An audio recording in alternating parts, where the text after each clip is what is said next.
Et bonsoir tout le monde, hein, ou tout seul, enfin il n'y a pas l'air d'avoir énormément de monde, mais enfin bon, c'est un petit peu normal parce que déjà de façon générale il y a rarement beaucoup de monde sur ces émissions, et puis en plus je me suis aperçu, l'ami Imaginos m'a fait remarquer que j'avais bêtement oublié de mettre sur YouTube le live stream en published, donc en public, et là c'était en unlisted, donc du coup vous pouviez pas forcément le voir.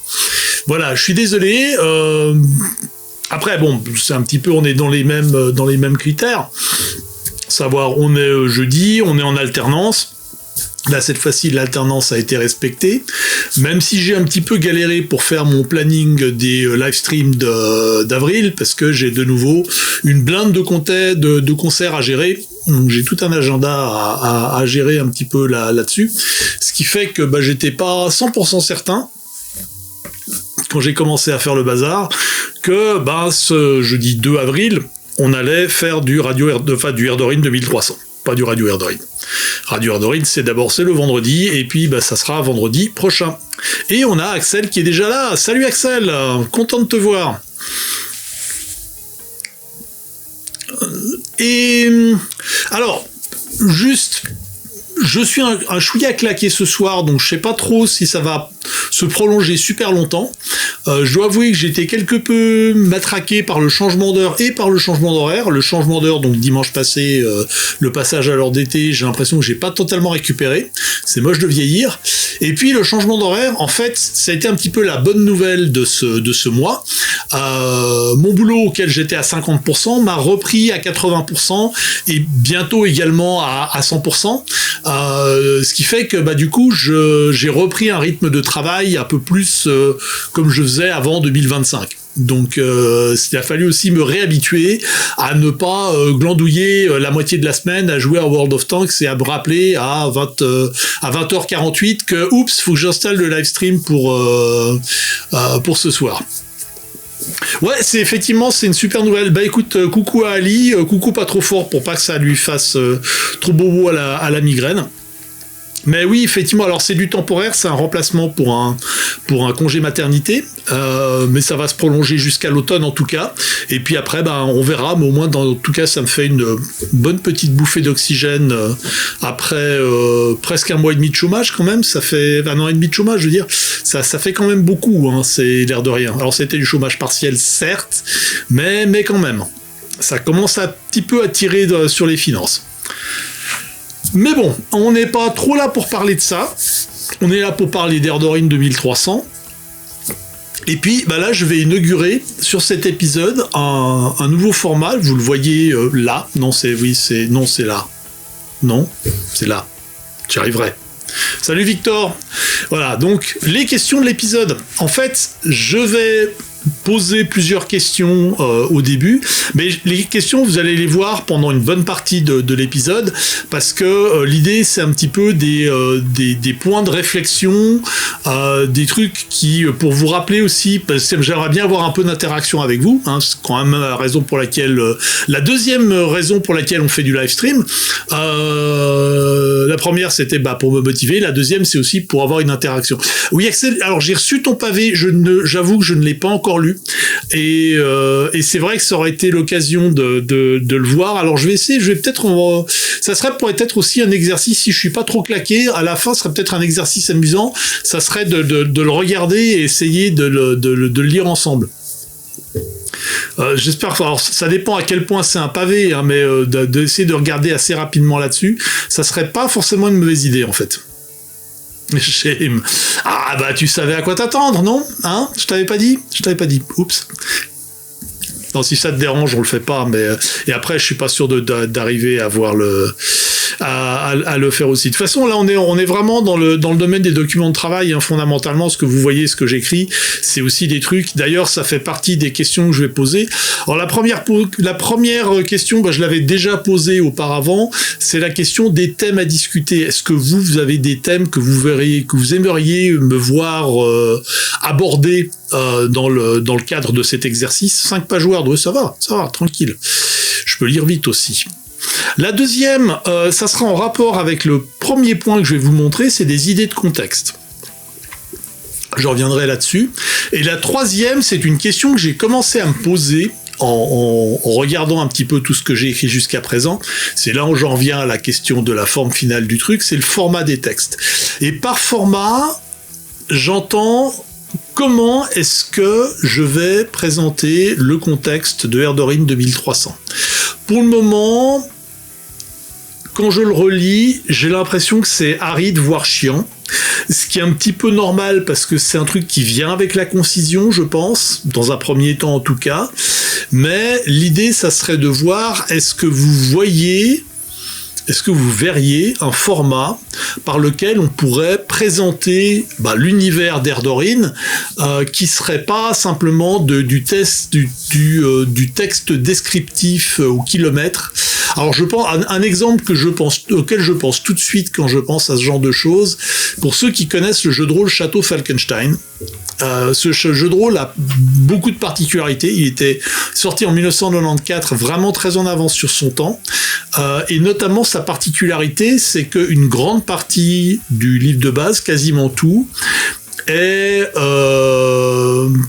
en fait décrit à la première personne par quelqu'un de notre monde qui a été catapulté dans le monde de Château Falkenstein et qui en fait une narration épistolaire, puisqu'on apprend plus tard qu'en fait le manuscrit du jeu est un truc qu'a reçu l'auteur entre guillemets officiel du jeu, Mike Pondsmith.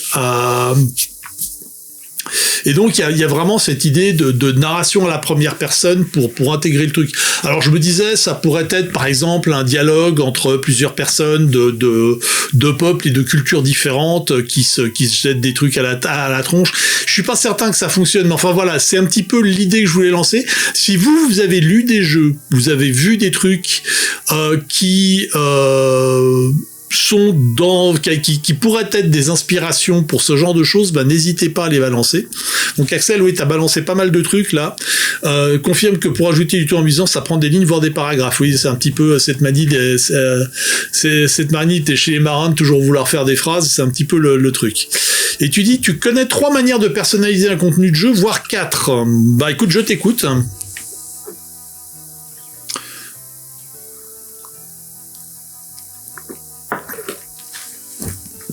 La solution Shadowrun, tu as les logs des commentaires des runners sur les articles. D'accord.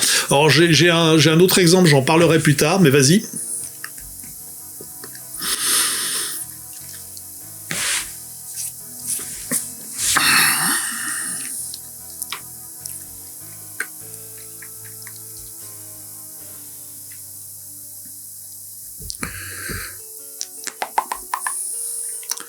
Celui-ci, NSMV, les blagues dans le texte et les citations en jeu de mots. Oui. Alors le truc dont je me souvenais surtout dans INSMV, c'était les micro-nouvelles.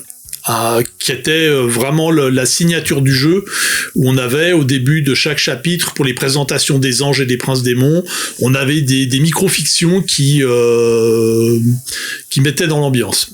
Le narrateur non fiable qui raconte comme dans Castle Falkenstein, oui, qui est quand même raisonnablement fiable, mais il est subjectif. C'est pas ce que j'appellerais un narrateur non fiable. Le narrateur non fiable, c'est le narrateur qui fait presque exprès de faire dévier la narration pour embobiner le lecteur.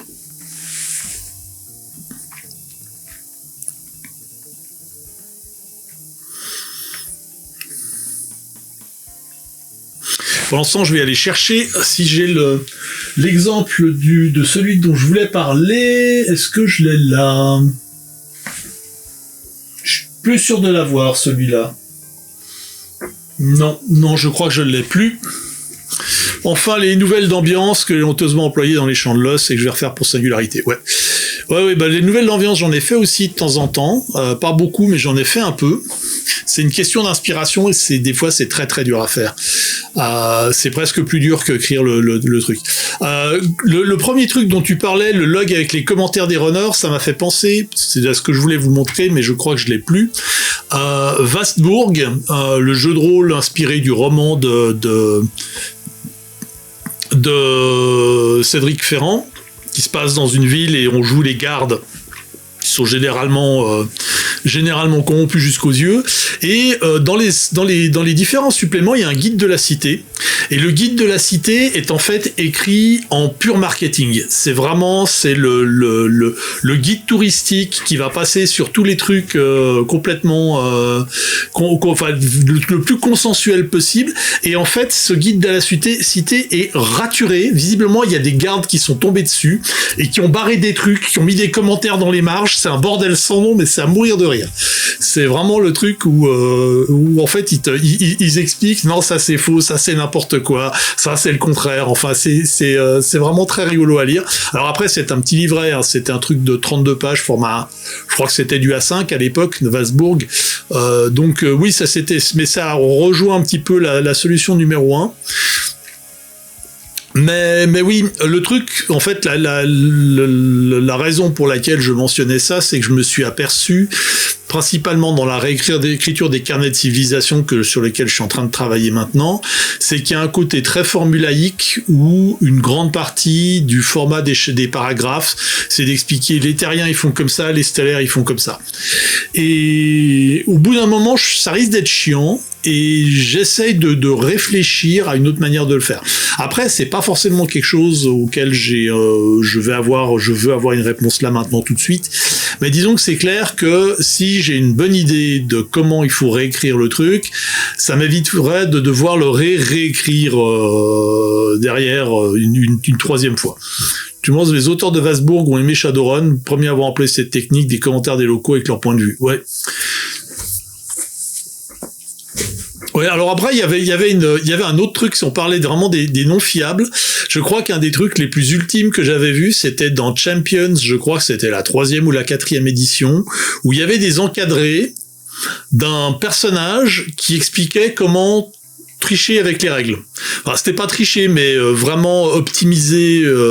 Enfin, c'était limite l'avocat fiscaliste qui te parle d'optimisation, quoi. C'était assez fou.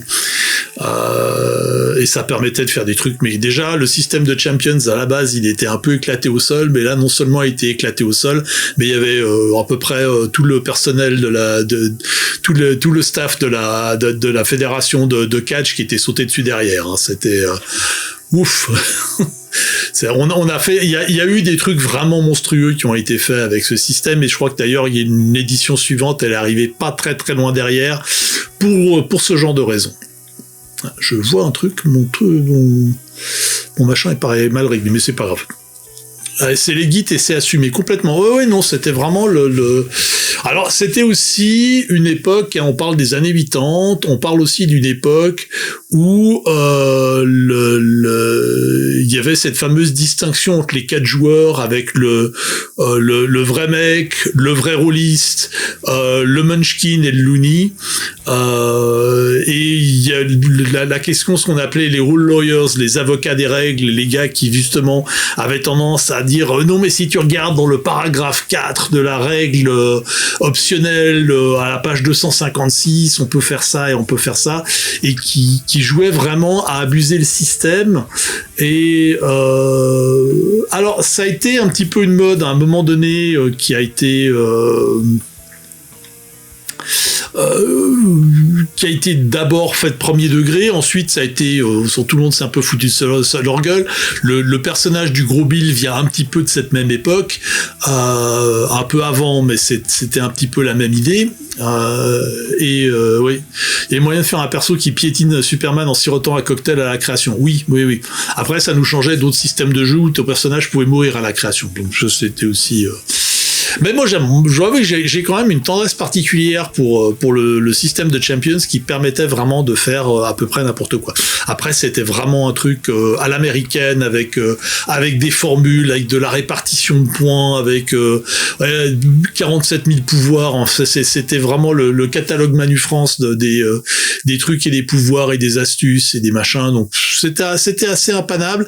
Mais effectivement, si je me remets dans l'époque, ça avait quand même son charme. Bien, alors je vais passer à la question numéro 2. On va revenir à la 1 quand j'ai parlé de la civilisation. On va aller regarder, je vous ai préparé un truc. Hop, on va passer sur la caméra web. Je vote pour Champions plutôt que Mutant Chronicles. Au moins, le premier assume de pas se prendre au sérieux. Ben, moi, tu m'excuseras, mais par atavisme, je vais voter pour Freak Squill. Alors, tiens, tu m'as pas fait la transition, toi, abruti. Voilà, boum. Alors, là, donc, ça c'est un... Alors, la raison pour laquelle je vous montre ça, c'est qu'en fait, à ma grande surprise, de temps en temps, je poste sur Casus Enno pour mettre à jour. J'ai un fil sur Tigre Volant Erdorin, donc je le mets à jour en expliquant machin et des live streams. Et puis si j'ai des questions précises, bah la fois précédente, quand j'avais des questions un petit peu précises sur sur les questions de thèmes à développer, j'étais allé puis j'avais fait ça. Et puis à ma grande surprise, quelqu'un a répondu et m'a dit ouais, j'ai bien joué à ton jeu et tout. Puis j'avais pas mal aidé. Puis il m'a expliqué, bah, j'avais fait un contexte. Alors j'espère, je sais pas si vous arriverez bien à le lire parce que c'est quand même assez cryptique. Puis dire, de mon côté DMJ, ça m'a inspiré à l'époque, pendant le week-end, je me suis replongé dans mon TV, j'ai retrouvé les sources d'inspiration, je page 148, 149, ça donnait quoi? Donc il me parle en fait de son idée, c'est de faire un contexte qui se passe à Panama. Alors dans l'univers d'Erdorin, de toute façon vous allez voir, je vais vous lire le truc, vous allez tout de suite comprendre. Entre le traité de Panama et la création de l'Alliance Nord-Atlantique, ça c'est donc à la fin du 21e siècle, la Fédération socialiste sud-américaine a donné des quartiers de Panama Nordais à ce qui reste des États-Unis, à la Confédération européenne et à la Scandinavie. Oui, tu auras noté que j'ai réoublié tous les vrais noms, qui à cet instant existent encore et qui apparemment ont envoyé des troupes pour arrêter la Fédération des Hautes-Terres. Donc ça, c'est tout ça, ça se passe pendant la 4e guerre mondiale. Panama Nordais, c'est 20 millions d'habitants, donc on a un peu de marge pour donner les quartiers. Effectivement, si en plus on imagine que la ville court tout le long du canal, il y a quand même quelques dizaines de kilomètres. Le but de l'opération étant de signifier à la Fédération des Hautes-Terres, si vous recommencez vos bips dans ce coin du monde, vous allez immédiatement et nécessairement attaquer des territoires US, européens et scandinaves parce qu'ils sont au milieu. Du coup, ça a marché et la Fédération des Hautes-Terres a plutôt attaqué la Scandinavie directement. Bon, évidemment, ça peut... Oups. Aujourd'hui, Panama Nordais, donc c'est la partie au nord du canal, donc la partie nord-américaine, c'est quoi? Un secteur scandinave qui accueille leur gouvernement en exil, la diaspora scandinave et qui rêve de jours meilleurs et qui complote. Un secteur européen, un peu en demi-ton, mais qui peut arriver à faire de la diplomatie / barbouzerie discrètement. Un secteur US qui cherche à en mettre plein la vue à la Fédération des Hautes-Terres et qui arrose son secteur de thunes. Je pense que c'est le genre de blagounette à laquelle les US et le bloc soviétique sont livrés à Berlin, CF le pont aérien à l'ouest, la tour de la télé à l'est. Le reste de la ville à la Fédération socialiste sud-américaine, c'est la République socialiste centra-américaine, mais vous savez la même idée, qui intègre toute une diaspora du Sud revancharde. Alors ça, effectivement, c'est les États-Unis du Sud avant la 4e guerre mondiale. Laquelle attire son lot de Rowan, de Merco, d'agents de la FEF, de trafiquants. Mine de rien, ça fait pas mal de frontières, tout ça. Le tout est en mode, si tu effleures à peine, ça part tout seul, Blaye Eldarin. Il a très bien compris le principe des Blaye Eldarin, visiblement. Alors, ça en fait un point suffisamment important pour que le reste de la sphère envoie des délégations, en double d'ailleurs, il y en a à Panama Nordais et à Panama City, donc Panama City c'est la partie sud. Ce qui peut éventuellement engendrer, ou pas, un peu de schizophrénie, de jalousie, de compétition, de conflit d'intérêts entre les deux délégations d'une même nation, d'un côté et de l'autre de la frontière. Panama City, c'est plus simple, c'est la Fédération des Hautes-Terres qui met des moyens pour en mettre plein la vue et qui maintient la pression sur la frontière. Si tu rajoutes à ça le côté jungle, radioactif, la bureaucratie de l'Amérique centrale, le canal, et le fait que ce coin a un petit côté, on est loin de tout, et du coup on est aussi à l'abri de l'attention, ça en fait un endroit où tu peux jouer des années. Je te raconte ça parce que j'aime bien papoter, je cherche pas un certificat de canonisation, je laisse ça aux fans de Star Wars, je l'ai posé question initialement, voilà. Bon. Donc le truc c'est que en fait, lui avait cette idée qui est complètement valable. Et peut-être le petit malentendu, c'est que elle est super valable, c'est juste que moi je vais pas la développer. J'ai d'autres idées à développer. Mais Axel, t'es fan, moi aussi. En fait, j'aime vraiment bien cette idée. Elle est vraiment cool. Et je pense qu'il y aurait même moyen de lui dire tiens, on te file un contrat, tu nous écris ça sur 64 pages, quoi. Et il y a moyen de faire un truc. C'est juste que moi, je vais peut-être pas forcément le faire. Parce que je pense que la Terre est pas forcément l'endroit où je veux recommencer à faire des trucs tout de suite. Ça sera plus tard. Faut le laisser faire, lui dire fonce. Oui, mais c'est plus ou moins ce que j'ai dit par la suite. Hein. Mais voilà, il va falloir que j'en discute avec lui. Mais je pense que il y a vraiment une très chouette idée là derrière, qui est pas forcément une très chouette idée que j'ai envie, moi, de développer, mais qui fait parfaitement sens dans un univers comme celui de Tigre Volant / Erdorin. Voilà, pour tout vous dire. Donc on va revenir à la... Est-ce que je peux revenir à ça? Oui, je peux revenir à ça. Ah, les boutons fonctionnent. Toi tu dois rester sur ce qui te passionne, mais il faut en revanche lui donner carte blanche avec contrat, tout ça, qu'il sache dans quoi il s'embarque. Tout à fait. Ouais, non mais ça c'est clair. C'est clair, et c'est cette caméra maintenant, faut pas que j'oublie. Mais du coup, ça me renvoie à ma deuxième question. Est-ce que vous auriez comme ça, tout debout, je parle surtout aux gens qui connaissent un petit peu l'univers d'Erdorin, hein, vous auriez des idées de contexte? Axel, oui, je sais. Mais voilà, si vous avez envie de discuter d'idées de contexte, c'est aussi là pour ça. Voilà. Alors, toute cette présentation, c'est bien beau. On va passer à l'écriture. Boum. Ah ouais, faut que j'ajuste un petit peu la caméra. Elle est un poil trop haute. Et faut que je la descende. Voilà, c'est mieux comme ça. Ardania High School est toujours quelque part. Oui, bien sûr. Ça, c'est à ça que je pensais aussi. Hein. Je te rassure tout de suite. J'ai pas oublié. Alors, là, je vais basculer sur Vort. Et là, soudainement, je vais plus voir grand-chose. Voilà. Donc, ça, on en avait déjà discuté, les transports, je sais plus trop, on s'était arrêté, je crois, dans communication, dans médias. Je crois je m'étais arrêté en communication. Donc, je rappelle pour ceux qui avaient raté les épisodes précédents ou qui vont revoir ça en diffusion, l'idée de cette réécriture. J'avais déjà fait une première réécriture du carnet de civilisation, mais qui était beaucoup trop long. Là, je regarde, si je redescends, là, on est à la page 3, donc j'ai même police de caractères, hein, même tout, machin. Sur la version réécrite, on est à la page 3, et sur la version...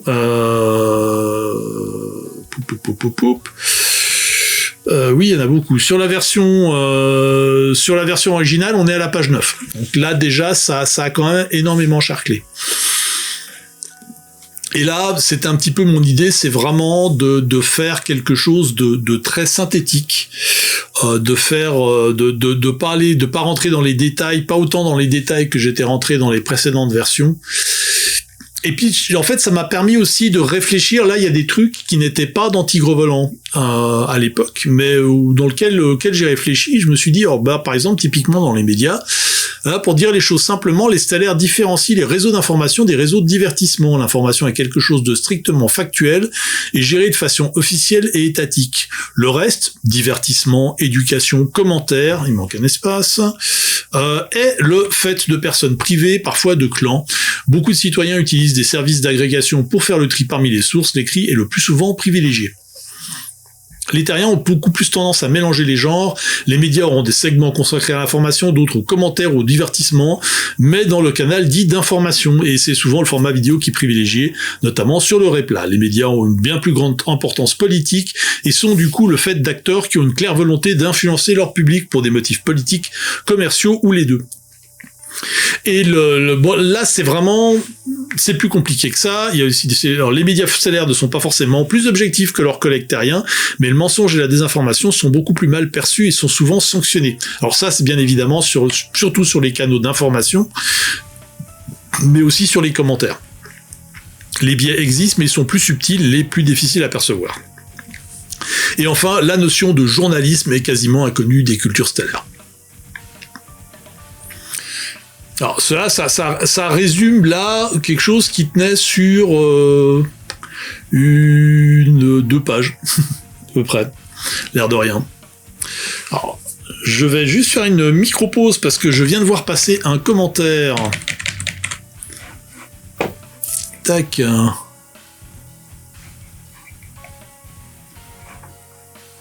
Je suis où là? Là. Idée de contexte, j'ai une très vague idée de truc, mais j'ai eu le temps de le développer suffisamment pour ça. J'ai jamais eu le temps de développer suffisamment. C'est un coin d'espace avec une poignée de monde. Pour le reste, il faudrait que je reprenne mes quelques notes squelettiques. Donc ça, c'est Imaginos qui m'envoie ça par email, parce qu'il est encore plus vieux que moi. Ce n'est pas une blague. Alors, il y avait eu des trucs qui avaient popé. Alors, à l'époque, dans la TVpedia, qui était donc le wiki que j'avais créé pour Tigre Volant, qui a connu pas mal de vicissitudes, notamment il s'est fait massivement spammer. J'ai dû le déplacer sur une autre plateforme et ça a fait sauter les modèles de page, donc ça a posé pas mal de problèmes.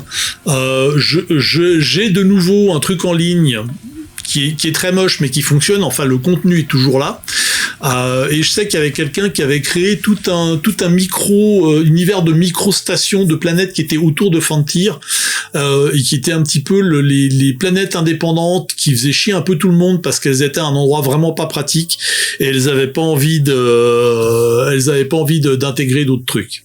Il me dit que c'est pas vrai qu'il est plus jeune que moi. Ok. Bon. On va pas faire des concours, on va pas se mesurer le gâteau d'anniversaire, mais voilà. Alors ensuite, technologie, selon qu'on soit terrien ou stellaire, niveau technologique, a soit connu un immense bond en avant depuis 2101, soit est en phase de plateau depuis quelques millénaires. Il faut aussi dire qu'à l'époque, les terriens sont passés de ma planète et un petit bout de mon système stellaire à la sphère et ses 300 milliards d'habitants. Forcément, ça fait un choc, on l'appelle même le choc terrien. Pour les terriens, ça a impliqué de rattraper plein de technologies qui, quelques décennies auparavant, étaient du domaine de la science-fiction. C'est quelque chose qui a été fait avec un enthousiasme qui, par moments, a confiné à l'inconscience pure et simple, notamment dans les expérimentations avec l'antimatière. Et les peuples stellaires ont découvert avec effroi que leurs nouveaux voisins avaient une approche de la recherche scientifique beaucoup plus expérimentale et risquée que leur propre culture ingénieriale. Or, je pense que ingénierial n'est pas un vrai mot, il faudrait que je vérifie ça, plus posée et portée sur l'optimisation des techniques. Il faut aussi dire que les terriens ont vite compris que la pratique stellaire en matière de propriété intellectuelle jouait nettement en leur faveur. Pour être plus clair, cette notion n'existe que pas ou très peu. Alors, n'existe pas en fait, n'existe pas ou très peu. Dans le reste de la sphère, l'information est libre, point. Ceux qui ont des choses à cacher, secrets de fabrication, recherche de pointe, ne les publient pas. Ce qu'on appelle l'infosocialisme dans d'autres jeux. Regard appuyé en direction d'Axel, mais c'était un terme que j'avais vu auparavant chez Transhuman Space. Alors, c'est plus compliqué que ça. En vrai, le choc terrien a fonctionné dans les deux sens, avec la culture stellaire qui passe de 3 000 ans de calme plat ou presque à 8 milliards de fous furieux qui débarquent. Il n'y a pas que ça, en fait. Il y a aussi un certain nombre de... Et ça, j'en parle un petit peu plus tard. En fait, j'en parle un petit peu plus tôt, je crois. Le mot LM, il est exact. Ingénieurique. Ok. Alors, effectivement, je confirme, il est très moche. C'est carrément hideux ce mot. Je crois que c'était dans communication, je crois.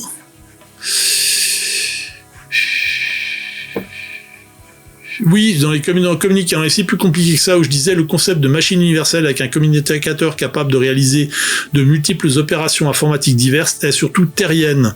Et surtout terrien, c'est un concept. Les peuples stellaires ont tendance à privilégier des systèmes spécialisés, moins performants, mais plus sûrs. Cela dit, l'informatique terrienne suscite un réel intérêt dans la sphère. Ça, c'est un des points pour lesquels les terriens arrivent à exporter des trucs. C'est sur leur informatique, qui est généralement considérée comme étant beaucoup plus performante que l'informatique stellaire, mais aussi beaucoup moins fiable. C'est un petit peu le problème. Ensuite, design. La plupart des objets technologiques fabriqués dans la sphère obéissent à une règle simple. Les entrailles sont les mêmes, fabriquées à la chaîne, le plus souvent par des guildes Siansk, puis expédiées pour être personnalisées régionalement, voire localement, souvent par des artisans. Une exception majeure, c'est la technologie militaire. Un peu tout le monde a très vite compris qu'il est préférable de ne pas délocaliser ce genre de production. Plus d'une faction n'ayant pas pris ses précautions s'est retrouvée fort dépourvue quand la guerre fut venue. Une autre exception beaucoup plus régionale, c'est la soft-tech, des objets lourds et moches utilisant des technologies obsolètes mais recyclables à l'extrême, qui résistent à tout et se réparent à coups de marteau. Ça, c'est une des blagues de l'univers d'Erdorine. Alors, c'est plus compliqué que ça. Les Cyani, ne voyant pas les couleurs, ayant en plus une notion particulièrement tordue de blanc. Alors oui, je pense qu'il y a des éléments dans le design qu'il faut que je change encore. Qu'il faut que je rajoute en fait. Il existe une profession particulière, les coloristes, qui ont la tâche peu simple et de trouver des couleurs qui soient harmonieuses pour tout le monde.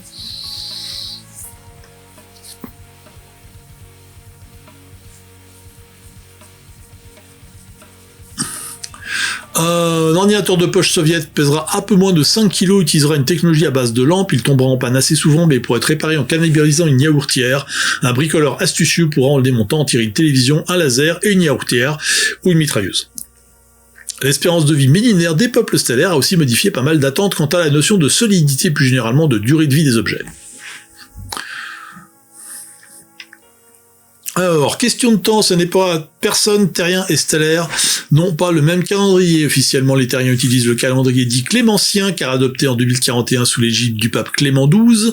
Quant au peuple stellaire, ils ont surtout adopté le calendrier eldaride, qui utilise des années stellaires, ou lieni, divisées en 144 années solaires, plus ou moins équivalentes à une année terrienne. Il y a une typo. Pop, pop, bam. 2300 est un calendrier eldaride, l'an 698-36, le 6 désignant le 6e âge commencé avec l'exil.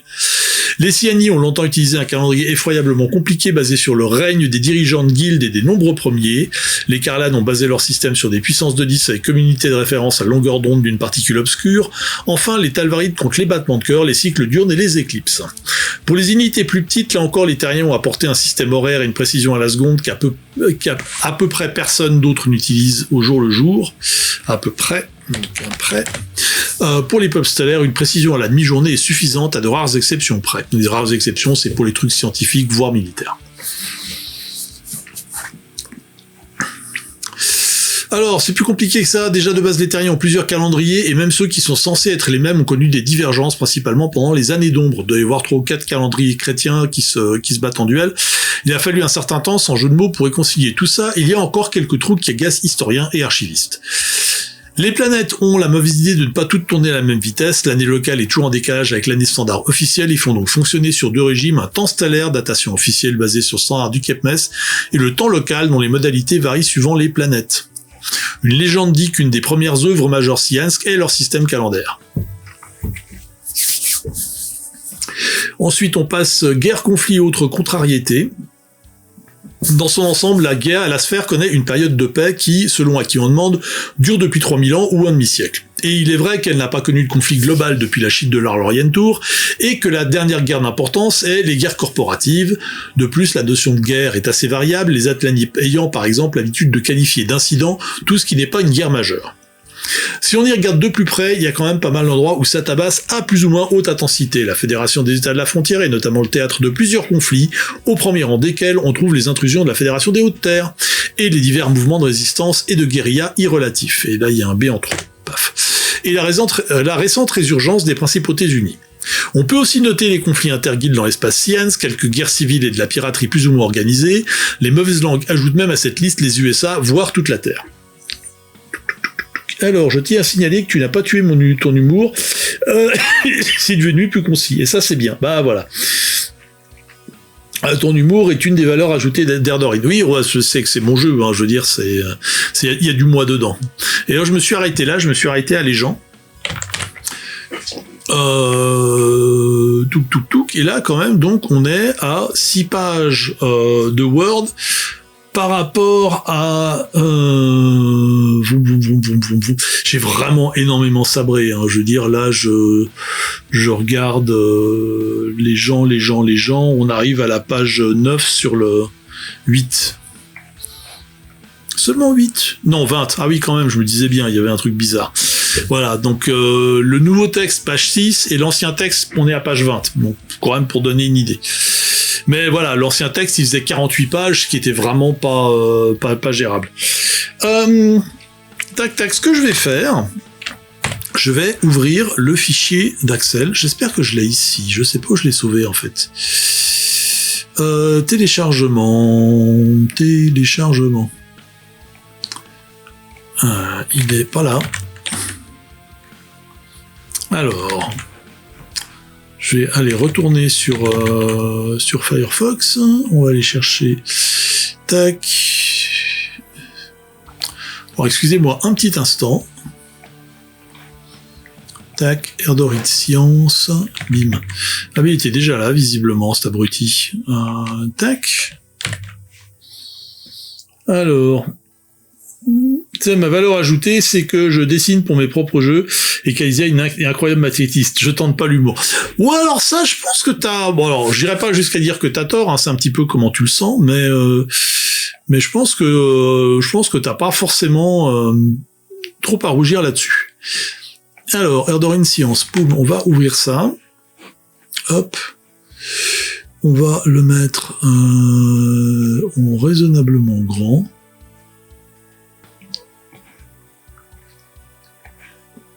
Boum. Touk touk. J'ai dit OBS. OBS, viens ici. Au pied OBS. Tac. Il faut que je revienne sur écriture et que je... Qu'est-ce que tu me fais, toi? Voilà. Hop, écriture, propriété, ça vient. Ouais, ça ne vient pas avec la facilité à sortir des bons mots à la chaîne. Oui, alors ça, c'est peut-être effectivement le souci. Je peux comprendre de ce point de vue-là que c'est peut-être plus compliqué. Alors, ouais, on va le mettre encore plus grand. Tac. Voilà, donc ça c'est le fichier que m'avait envoyé Axel après notre précédent live stream où elle me disait qu'elle voulait m'envoyer un truc qui parle des bases de la science dans l'univers d'Erdorin. Alors non, on va pas trop causer de science pure, c'est juste un peu de vulgarisation pour brosser un portrait de sur quelle base sont bâties les technologies de 2300. Point 1, l'énergie. Il y a deux voies distinctes de production et de conservation de l'énergie dans Erdorin, la voie Eldarin et la voie terrienne. Tiens, ça me dit quelque chose. La voie Eldarin, la première, a une grosse avance, a souci de produire et de conserver l'énergie. Les Eldar l'ont depuis presque 12 000 ans. Ça a commencé quand ils étaient encore sur Terre. Alors comment ils ont fait à l'époque, on sait pas trop, mais apparemment ils sont passés de la force motrice à l'électricité produite par turbine hydraulique et vapeur assez progressivement, puis ont sauté la phase atomique parce que leur voie d'étude de l'énergie est passée par celle des arcanes et ils en ont tiré les bases d'une forme de pile à fusion froide, d'une fusion nucléaire sans le côté température de taré et pression de grand malade. La fameuse pile à fusion froide Eldarin, c'est un composé cristallin assez ardu à synthétiser et qui est instable s'il est exposé au milieu ambiant. En général, il est isolé dans du liquide froid, de préférence azote ou hydrogène, ou dans un vide avancé, et c'est l'échange entre le cristal et un catalyseur, qui peut être n'importe quoi de chaud, comme de l'eau, un sel liquide, etc., qui produit chaleur et lumière intense, donc énergie. L'avantage, c'est que pour synthétiser ce cristal, si on a les matériaux et la structure, il faut un apport d'énergie nettement moindre. Et les Eldar ont aussi perfectionné l'énergie photovoltaïque, qui chez eux atteint son rendement maximal. 30% de l'énergie reçue par le panneau devient l'électricité. Le reste de la chaleur est aussi canalisé et converti en mouvement pour des turbines, ce qui donne des rendements qui montent à 60%. Je crois que les parenthèses sont un petit peu mortes là. Ça explique pourquoi les anciens vaisseaux Eldarin avaient des voiles solaires et aussi pourquoi malgré leur lenteur, ils avaient un bon rendement et une excellente autonomie. En 2300, cette pile a été perfectionnée et si les petits appareils nomades fonctionnent le plus souvent avec une pile haute capacité classique et du rechargement au réseau local, la pile à fusion froide, qui peut être réduite à quelques centaines de grammes, se retrouve dans les armes, équipements et véhicules. Alors, c'est intéressant, mais, il y a un mais. Pour des raisons personnelles, j'ai pas envie de trop impliquer les arcanes là-dedans. Parce que c'est un petit côté TGCM qui est pas forcément idéal.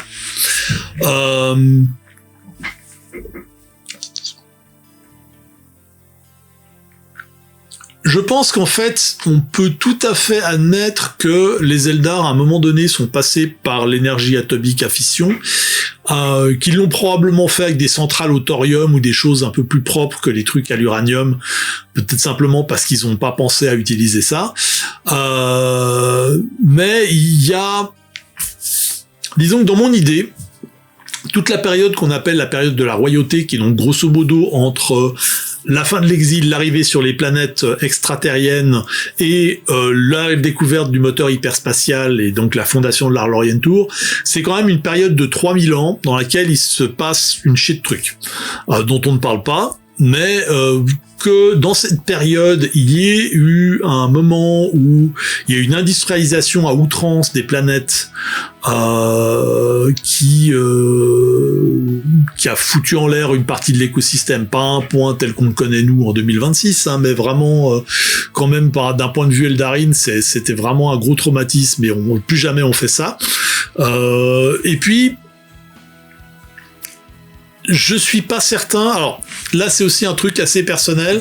Quand tu commences à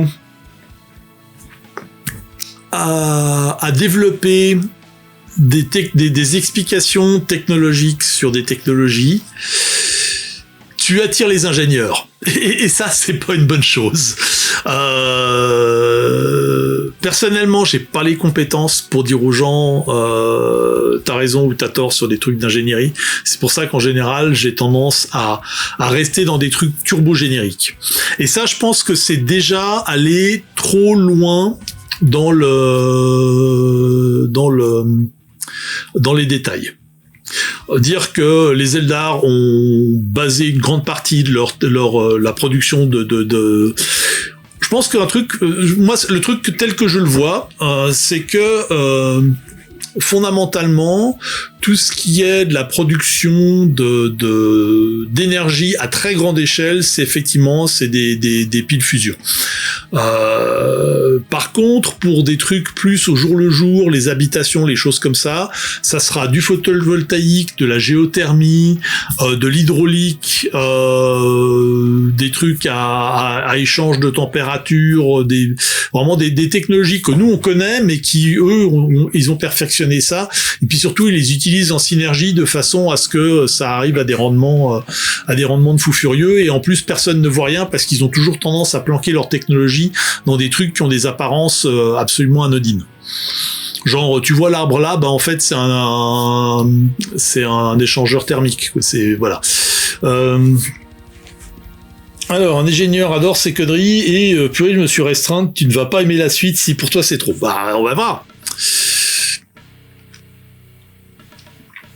Alors, la voie terrienne, c'est la fission nucléaire suivie de la fusion thermonucléaire, et on trouve les deux technologies en 2300, même si la fission est en train de disparaître.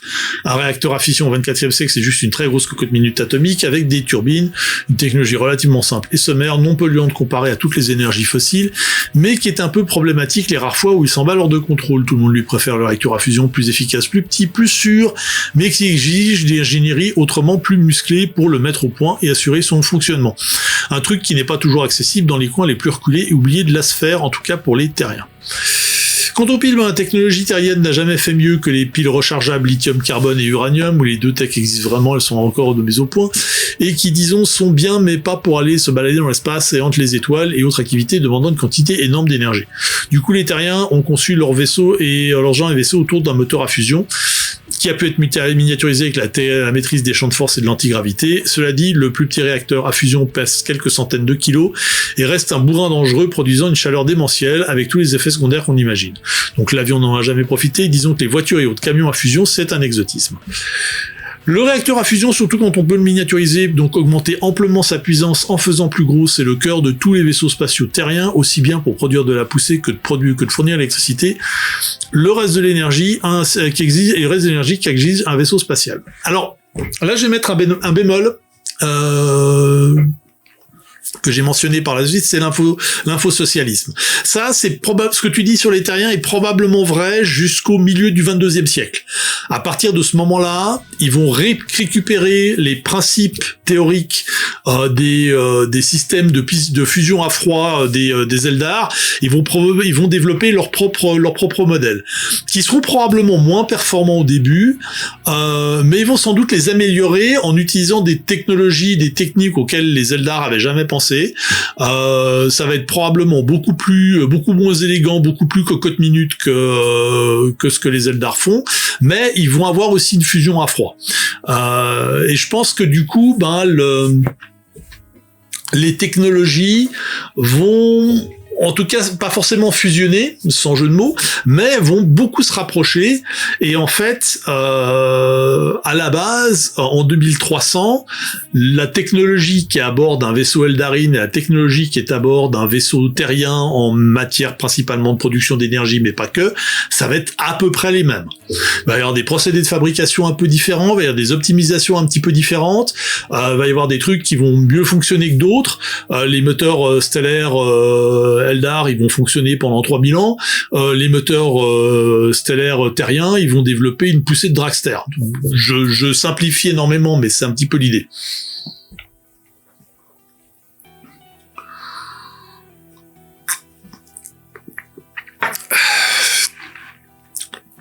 Ensuite, l'antimatière. À un moment, la pile à fusion froide, la fusion thermonucléaire, tout ça, ça n'a plus suffi pour les voyages interstellaires rapides, la seule forme d'énergie qui dépasse ces rendements, et tous les rendements en général, c'est la réaction matière-antimatière. Pas l'affront de vous rappeler comment on lit l'équation E égale mc carré, mais bref, dans cette réaction, le résultat en énergie est 100% de la désintégration de la matière concernée, va boum. Et on arrive à deux soucis, produire de l'antimatière et la stocker. Eldar et Terrien ont choisi plein de voies différentes et cela a un impact sur la forme des vaisseaux spatiaux, littéralement la seule technologie qui exige vraiment de l'antimatière en 2300. Les Eldar produisent l'antimatière dans des accélérateurs linéaires alimentés par leurs piles et ne la stockent que brièvement pour les usages les plus énergétiques, typiquement un saut hyperspatial. Les Terriens font pareil avec leurs réacteurs à fusion comme alimentation, mais avec des tors et des accélérateurs annuaires en général dans les mêmes conditions, mais ça fonctionne bien pour une taille de vaisseau minimale, c'est-à-dire assez grand pour y loger tout le moteur qui produit l'antimatière. Quand on passe à plus petit, ça ne fonctionne plus, sauf avec des piles à antimatière. Ouais, un bête réservoir, où l'antimatière est maintenue en stase dans un vide absolu, avec un système permettant d'en extraire une toute petite quantité qui va aller réagir avec la matière dans un moteur et up énergie, encore waboom. Et si je dis waboom, c'est que c'est aussi le défaut de cette énergie ultime, un gramme de réaction matière-antimatière, c'est en gros l'équivalent d'un Nagasaki, environ 21 kilotonnes de TNT. Et on imagine bien qu'un vaisseau spatial qui traverse la sphère, et selon ses dimensions, il en emporte quelques dizaines de grammes, voire plus. Si tu produis ton antimatière, tu t'en fiches, tu n'as pas besoin de stock, ainsi tu peux même déployer un champ de Tségorine ultra solide en bataille spatiale. Les champs de Tségorine, rappel pour ceux qui s'en souviennent pas, c'est la technologie qui gère les histoires de champs de force. Et l'hyperespace, et l'antigraphite, toutes les super tech de l'univers d'Erdorine. Mais si tu es plus petit et que tu as un stockage, ça tu vas pas le faire, car un coup au but et tu finis en chaleur et lumière et tous les environs immédiats, tes ennemis comme tes potes en petits éclats de rire éparpillés. Je crois qu'à ce stade-là, on n'est même plus en éclat de quoi que ce soit, on est en demi-atome à peu près carbonisé. Donc les petits vaisseaux de guerre, ils jettent leurs piles dans l'espace avec une balise, voire un petit moteur pour la balancer loin de la baston, ils vont la récupérer plus tard, quand il ne reste plus de faire finir en particules subatomiques. C'est assez marrant parce que ça me rappelle un truc, je sais pas Axel si tu as lu les romans de David Weber de la série Honor Harrington, mais il y a un truc comme ça où en fait, alors ils le font pas avant le combat, mais s'ils sont touchés dans la région des moteurs, ils peuvent évacuer leur bouteille, ce qu'ils appellent la bouteille, qui est en fait effectivement l'antimatière du vaisseau, avant que ça fasse baoum. Alors du coup, leur vaisseau il bouge plus, ça signifie qu'ils sont complètement immobilisés, donc ça équivaut à une reddition, mais au moins le vaisseau fait pas boum. Il y a quand même des fois où il y a des tirs malbeleux qui passent toutes les protections et le vaisseau fait boum quand même. C'est assez rare. Alors là, je vais regarder un petit peu les... Mais c'est chiant, j'avais une idée très amusante pour les looks des vaisseaux spatiaux en fonction des moteurs, mais ok, ça marche. Donc oui, donc t'as lu, c'est tellement logique que j'ai repris tout ça, je dois expliquer pourquoi tout ça. Ok.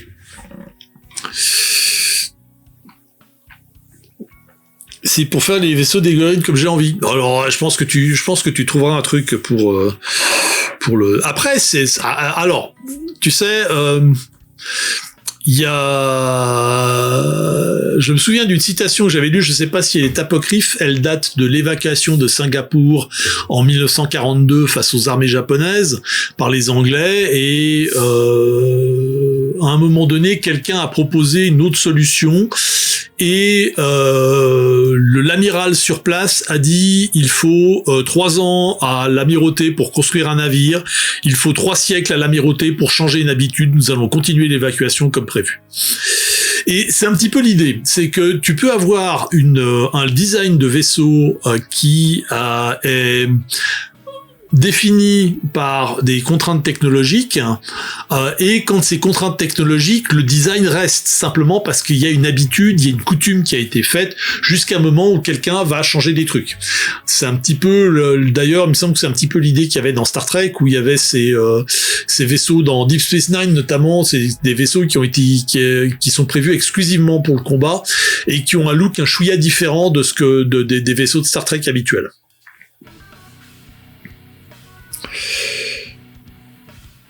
Il n'y a rien de mieux que d'avoir une raison cohérente à des formes de vaisseaux. Oui, je suis tout à fait d'accord. Mais voilà, je pense que c'est quelque chose, faut pas trop t'attacher à des raisons rationnelles non plus. Et c'est assez, dans l'univers d'Erdorine, les raisons irrationnelles sont généralement tout aussi valables que les raisons rationnelles. Alors, production et robotique, on ne va pas remonter trop loin dans l'histoire, mais en gros, on va causer de tout ce qui concerne la production de biens, que ce soit Ultra Glarido ou le dernier vaisseau spatial de série. En gros, l'industrialisation de la production, ça suit en général le perfectionnement des moteurs et des sources d'énergie. Tu fais plus de choses avec des poulies et des chevaux qu'avec tes mains et des bâtons, et encore plus de choses quand tu commences à savoir faire des engrenages d'entraînement en métal et de la vapeur sous pression, etc. La grosse différence et la grosse influence, c'est en fait les besoins et la consommation. Les Eldar ont changé de planète alors qu'ils n'étaient que quelques millions et que leur industrie restait encore partiellement artisanale, un trait qu'ils ont conservé culturellement. A contrario, les Terriens sont arrivés à 5 milliards de Gugus et au summum de l'ère atomique et industrielle quand ils ont appuyé sur le gros bouton rouge, un scénario un peu similaire à celui des Siani. Mais oui, on sait pas exactement ce qui est arrivé aux Siani, mais c'est très probable.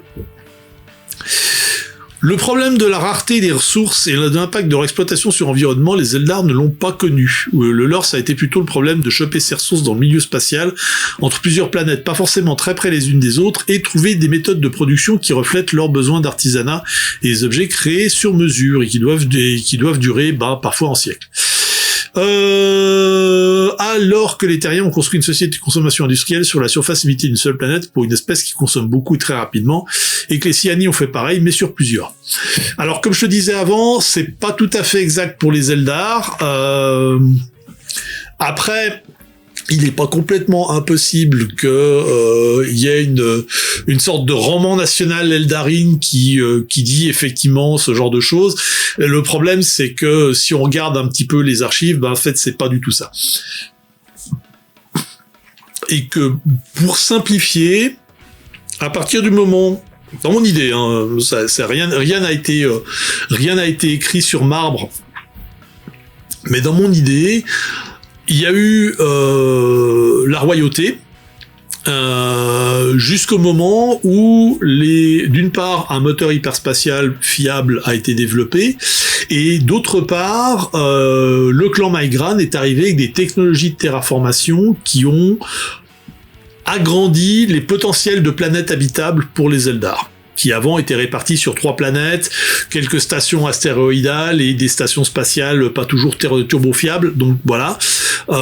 Et je pense que leur environnement était déjà, en tout cas selon leurs standards, très dégradé. Et que quand ça a été mis en place, il y a eu une grosse vague de migration en quelques centaines d'années. Beaucoup de gens, probablement les 2/3 des populations planétaires, ont quitté leur monde pour aller s'installer ailleurs, notamment dans les nouvelles planètes découvertes et dans d'autres coins. Ça fait vraiment une sorte, c'est peut-être pas en quelques centaines d'années, c'est plutôt quelques 1000 ou 2000 ans.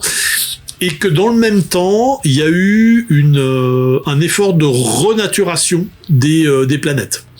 Grâce aussi aux technologies du clan Maegran, qui ont gardé énormément de banques de données, de matériaux de biotopes et de matériaux qui ont en plus créé des technologies pour restaurer les biotopes. Tac. Tu as oublié que tu causes. J'ai toujours besoin d'explications, y compris. J'ai oublié qui tu causes. Oui, d'accord. Toujours besoin d'explications, y compris scabreuse. Ok. Ils ont connu leur période industrielle, ce que j'avais pas imaginé. Bah, écoute, pour moi, alors là encore, c'est pas quelque chose qui est important. Ça a eu lieu il y a 10 000 ans. Tout le monde s'en tape. Mais je pense que c'est le truc le plus logique, en fait. Il y a eu une période industrielle qui est comparable, mais pas similaire à ce que les terriens ont connu, et que ensuite, il y a des une fois que les Eldar ont eu accès à l'hyperespace et à d'autres planètes habitables, ça a complètement changé la donne et ils ont complètement réorganisé leur système social. Alors, leur système social déjà était pas passablement changé, mais surtout leur système industriel, économique pour gérer ça. Et j'avais dit à un moment donné, alors je sais pas si d'ailleurs je pense que c'est un des trucs qui a fait tic et tias, mais j'avais pas envie de discuter avec ça. J'avais dit que en grande partie, enfin pas en grande partie, mais beaucoup des planètes ont tendance à tourner en autarcie. Ou en tout cas ont cette possibilité. Voilà. Ça a une influence, même si ça n'habite pas la suite. Okay. Alors, j'en étais où? Là, au 24e siècle, le choc culturel je pense que tu veux parler du choc terrien, a modifié la manière de produire de 5 façons. 1, on tire un max de matières premières hors sol. Si vous avez peur qu'une mine de nickel-cuivre pollue, forer un astéroïde ou une planète morte, ça tombe bien, ça ne manque pas. Bah oui, pourquoi polluer une planète habitable ou abritant la vie si tu peux aller chercher les matières premières dans l'espace ou sur des planètes sans vie? Le souci du coup est relatif et au 24e siècle ne concerne que le voyage hyperspatial, mais dans un système solaire, tu as souvent de quoi faire à prix tout à fait abordable. Ce qui est transporté à grande distance, c'est alors seulement les matériaux, produits et composants impossibles à produire localement dans le système solaire notamment, donc qui sont assez rares et chers pour justifier la dépense de transport. Ok, là, rien à redire. La robotique domine l'industrie, tout simplement pour la raison numéro 1, un robot n'a pas besoin de respirer, manger ou dormir, juste d'être rechargé en énergie et d'un peu de maintenance. Il ne craint pas les radiations. Ça, c'est pas tout à fait vrai. On a pu voir ça avec Fukushima notamment. Donc autant envoyer industrie et chaînes de production automatisées et robots dans l'espace ou sur les planètes pourries et invivables, mais riches en soufre que tu convoites. Du coup, tout le matériel industriel est en général pensé pour des robots, pas pour des ouvriers humains, et un robot n'a aucune raison de ressembler à un humain dans ce genre de boulot. Ok, fair enough là encore. On standardise les composants. Si on a des composants modulaires, on peut les adapter à sa clientèle et à des usages différents, surtout dans une sphère immense avec une tripotée de cultures très différentes. Un moteur, c'est un moteur. À la rigueur, le constructeur automobile aura ses exigences en modulant les pièces et en assurant lui-même l'assemblage, mais l'ensemble de ces pièces, c'est les mêmes, à qualité égale que celle de son voisin. Oui, ok, pas de problème. Les imprimantes et les nanobots font la finition. Les imprimantes nanobots, ça peut presque tout créer quand tu leur fournis les matières premières et le modèle à imprimer. Mais c'est quand même de la high-tech pas si efficace pour l'industrie à grande échelle. Les imprimantes de ce genre servent plutôt à créer ou modifier les éléments qui adaptent les composants à leur usage final. Ces machines peuvent créer une robe parfaitement sur mesure et personnalisée, mais c'est plus rapide et moins cher si l'étoffe et les accessoires de série ont déjà été produits et ont juste à être ajustés. Oui, rien à redire. C'est fait pour durer si possible, c'est sur mesure et upgradable. Les artisans et le fait main, c'est une valeur ajoutée qui, avec les concepts expliqués plus haut, prend plus de sens avec la tendance à faire sur mesure selon les souhaits du client final. Et en plus, ça fait moins de soucis de stock d'invendus et de gaspillage. Ouais. Et c'est fait pour durer, entre autres parce que le client, il peut être Aladdin ou Eldarin, le genre de personne qui s'attend à ce que son vélo ou son ordinateur tiennent la distance sur 30 ou 50 ans. Donc en 2300, on construit plus solide, plus durable et aussi comme posture, avec aussi comme posture que l'on peut changer les composants usés ou les remplacer pour du neuf sans refaire tout l'objet complet, surtout si c'est un truc technologique / cher. Grosso modo, oui. J'ai rien à redire là-dessus. Voilà, il y aura des virgules, mais fondamentalement, c'est... Voilà. Et pour la nourriture, c'est à la fois ce qui pose le moins de soucis à produire localement sur une planète accueillante à la vie, et à la fois une des denrées les plus difficiles à produire hors sol, ce qui rend clairement la nourriture rentable en transport interstellaire, d'autant qu'elle ne peut pas être synthétisée efficacement. Ça, c'est faux. Alors, au 24e siècle, l'agriculture se porte donc plutôt bien, et sans doute que c'est une agriculture, disons, raisonnée, car après tout, les planètes aptes à accueillir une agriculture de qualité productive ne sont pas non plus légion, et c'est une manne financière qui mérite qu'on en prenne soin. Là, tout à fait d'accord. Mais quand je dis que la nourriture synthétique, ça n'existe pas, j'avais déjà mentionné le fait que, typiquement sur Terre, beaucoup de gens ne savent pas ce que c'est que la nourriture naturelle, parce que notamment dans l'hémisphère nord, une grande partie des sols ont été contaminés ou minés ou bref sont plus utilisables pour l'agriculture, où il y a eu un impact climatique tel que c'est devenu complètement aride et pas utilisable, voire les États-Unis pour donner un exemple au hasard, et que du coup on utilise des solutions qui sont beaucoup plus industrielles, soit à base de champignons ou de levures ou de microplancton, d'insectes même, et du coup c'est en fait ça ultra transformé. Oui, je sais, c'est pas bien, mais c'est comme ça, qui forme la nourriture de base de beaucoup de gens. Alors, synthétique fait par Nanoforge, oui, ça d'accord. Encore que, là je me réfère à l'ouvrage L'âge du diamant de Neil Stephenson, un des premiers romans de Neil Stephenson, qui était vraiment un truc post-cyberpunk avec de la nanotech dans tous les sens, qui disait qu'en fait tout le monde avait son réplicateur chez soi, et que ça pouvait produire de la bouffe, mais c'était pas bon, quoi. C'était une espèce de boue grise qui était suffisante pour survivre, mais pas beaucoup plus. Donc techniquement ça pourrait être faisable, je veux dire, mais voilà. Tout qu'en plus si tu fais tes ordinateurs dedans, tu vas avoir ton espèce de pain en boue grise qui va avoir un goût de soudure, ça va pas être super bon, quoi. Disons que ce n'est pas impossible, c'est pas du tout souhaitable. C'est vraiment un truc de dernier recours. Voilà. Alors, on va passer la santé et les sciences médicales, immunothérapie, thérapie génique, nanobiotechnologie, clonage, médecine générative et quoi? Médecine holistique, ça fout quoi là? Ok. La médecine du 24e siècle demande quelques rapides explications. Là, il y a carrément 3 grosses voies technologiques sur la médecine d'Erdorine, la voie terrienne, la voie Sians, qui est la voie Eldorine, parce que qui est celle qui parle de... c'est rien, la rédactrice qui s'étouffe un peu. Médecine holistique. Donc, décortiquons rapidement. Alors, j'ai regardé...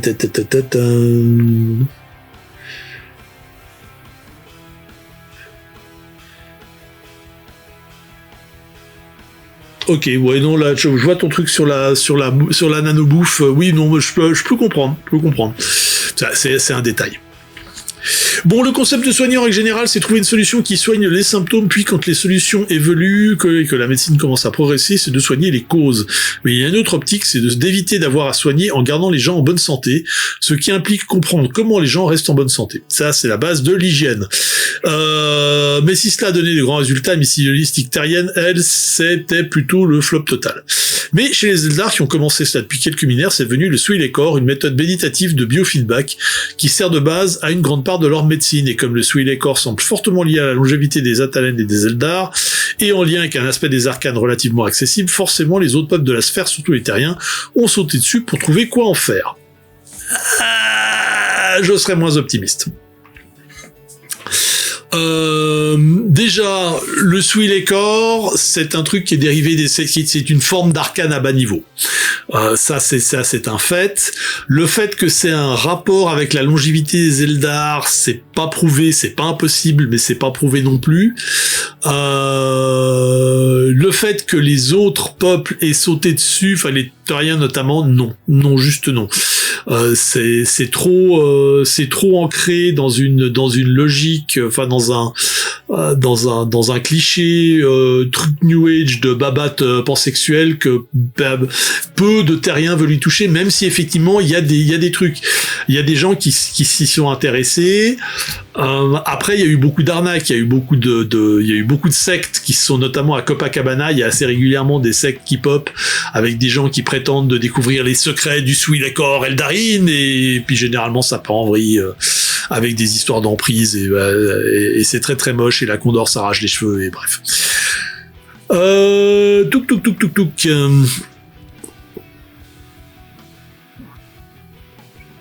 On dit pas qu'ils allaient y arriver, on dit qu'ils essayent fort. Ouais, mais je pense que c'est quelque chose qui est quand même très lié à la culture Eldarine et Atalène, et les Terriens ont beaucoup de mal avec ça.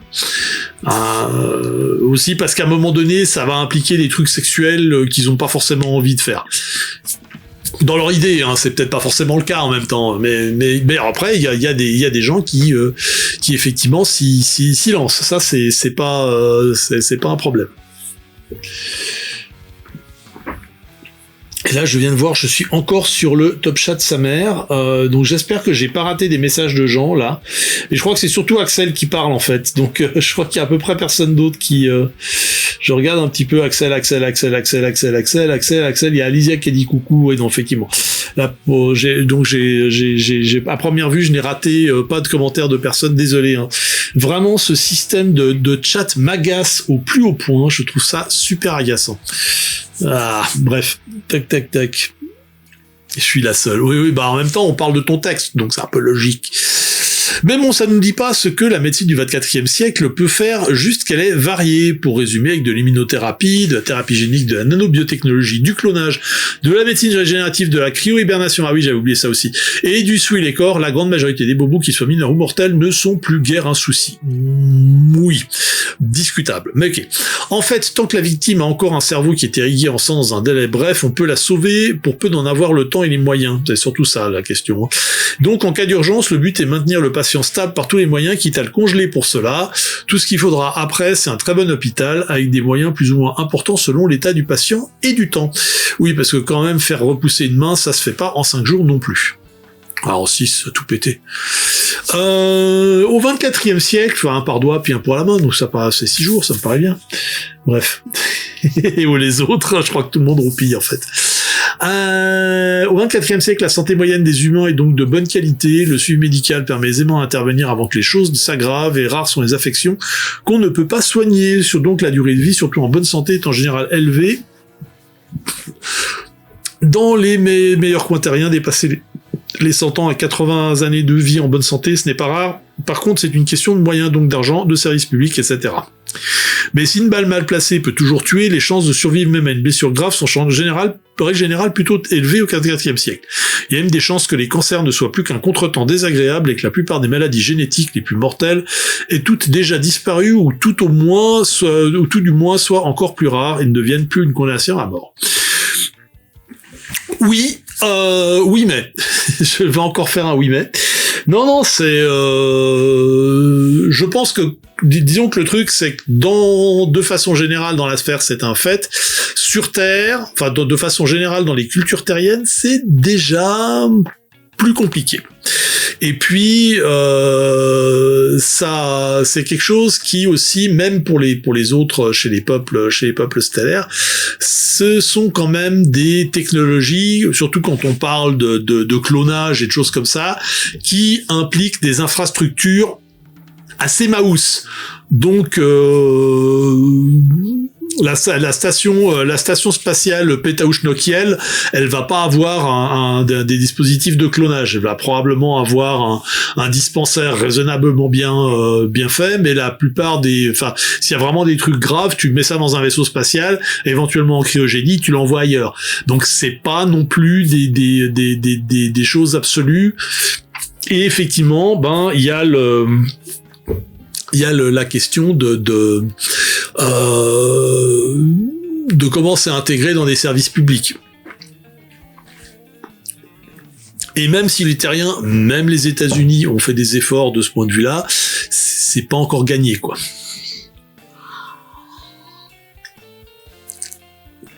Mais je pense que l'aspect holistique est assez intéressant, et je pense que c'est aussi quelque chose qui a dû transparaître aussi au niveau terrien, rien que pour la question de l'hygiène, mais aussi peut-être on pourrait rajouter des systèmes de bioanalyse plus performants et surtout plus faciles à utiliser. Qui permettent de faire du monitoring sur la santé des gens. Alors après, il y a toutes des questions on voit ça déjà maintenant, hein, il y a toutes des questions de vie privée qui vont de protection des données qui vont se greffer là-dessus, mais ça peut être aussi un aspect. Typiquement, un État comme la Fédération des Hautes-Terres, qui n'a à peu près rien à foutre de de la protection de la vie privée de ses citoyens. C'est pas tout à fait vrai, mais enfin dans les grandes lignes, c'est typiquement un État qui va mettre en place des systèmes de surveillance de santé extrêmement poussés, alors sous des raisons de faire attention aux épidémies ou de détecter rapidement les problèmes génétiques, et puis bien évidemment avec l'arrière-pensée derrière de faire des manipulations génétiques, de faire avancer les génotypes et de repérer les mutants. Hein, c'est voilà. C'est-à-dire que si tu prends un accident de décompression dans un coin paumé, ben t'es mal, ou voire t'es plus du tout. Oui, c'est un petit peu ça. Mais je pense que c'est pour aller plus loin. Typiquement des endroits où vont aller des PJ. Hein, ça va pas forcément être des grandes villes, ça va pas forcément être des capitales, ça va pas forcément être des grandes stations spatiales centrales, ça va plutôt être des petits coins, donc c'est aussi faut aussi penser à cet élément-là. Mais voilà, bah sinon voilà. Alors grosso modo, j'aime beaucoup ce que tu as écrit. Je pense pas le réutiliser tel quel parce qu'il y a, à mon avis, beaucoup trop de détails techniques. Une grande partie des choses collent à peu près avec ce que j'avais dans l'idée. Je suis pas certain que ce soit des éléments qui aient vraiment leur place dans un livre de base, pour être très franc. Mais c'est des choses à garder à l'esprit qui forment un petit peu la trame de fond, enfin la trame tout court, hein, de l'univers. Voilà. Pouf. On va revenir ici. Non, pas là. Et je vais revenir en face cam. Disons que les PJ sur leur vaisseau peuvent penser avoir leur antenne médicale automatisée, pas fait pour, c'est fait pour écrire et coucher sur le papier des concepts importants. Oui. Je pense qu'à peu près à 80%, on est sur la même longueur d'onde. C'est juste l'idée de le poser, voilà. Bien. L'air de rien, tout ça, ça nous emmène quand même à 22h10. Comme je le disais au début, je suis pas forcément. En fait, la discussion était vraiment très cool, même si en fait de discussion c'est principalement un monologue. En tout cas pour moi, hein, je veux dire, c'est moi qui parle tout le temps, même s'il y a vos commentaires, surtout les commentaires d'Axel, donc. Mais il était comme ça l'écran. Oh, c'est moche. Aïe. Vous avez là, je viens de voir, vous avez dû rien lire. Oh là là, j'ai pas fait attention à comment il était réglé l'écran et c'est turbo moche. Je suis désolé, hein. J'étais sur le truc de lecture et je voyais plus l'écran de monitoring et donc j'ai pas vu que vous aviez des choses extrêmement, enfin vous aviez une partie du texte qui était bloquée. Fallait le dire, bordel. C'est de votre faute, c'est toute votre faute, c'est toujours de votre faute. Ah. Bon. Voilà, je pense que je vais arrêter ce live stream ici. Donc là gardez à l'esprit ces 3 questions. Si vous avez donc le prochain live stream, ça sera dans 2 semaines, ça sera le 16 avril. La veille du concert de Monkeys on Mars. Donc n'hésitez pas, si vous avez des questions, allez poser en commentaire de la rediff. La rediff, je rappelle, elle est pas sur ma chaîne principale Stéphane Gallet, elle est sur la chaîne Erdorin. Donc si vous avez, je mettrai le lien sur Facebook et puis probablement ailleurs, aussi sur le Discord pour ceux qui ont envie d'aller voir le Discord. Puis il y a personne qui va sur le Discord, donc faites ce que vous voulez, quoi. En tout cas, pour les amateurs de choses bruyantes, on va se retrouver. Alors, si vous êtes dans la région valaisanne, je serai après-demain, samedi 4 avril, à Martigny pour le vernissage de l'album de Delabim Nello, au Cave du Manoir. Sinon, la prochain live de Radio Erdorin, ça sera le vendredi 10, donc à 21h comme d'habitude. On va parler, je pense, de l'épisode de mars que je vais essayer de finaliser avant ça. Et puis donc le 16 pour le prochain épisode Erdorin 2300. En tout cas, je vous remercie tous de m'avoir suivi. Merci à celles et ceux qui ont commenté. Et puis, on se revoit donc dans 2 semaines pour du jeu de rôle, dans 1 semaine pour parler de choses brillantes. Et je ne me reste plus qu'à vous souhaiter une excellente soirée. Et puis, une très bonne fête de Pâques à ceux qui fêtent. À plus! Bye bye!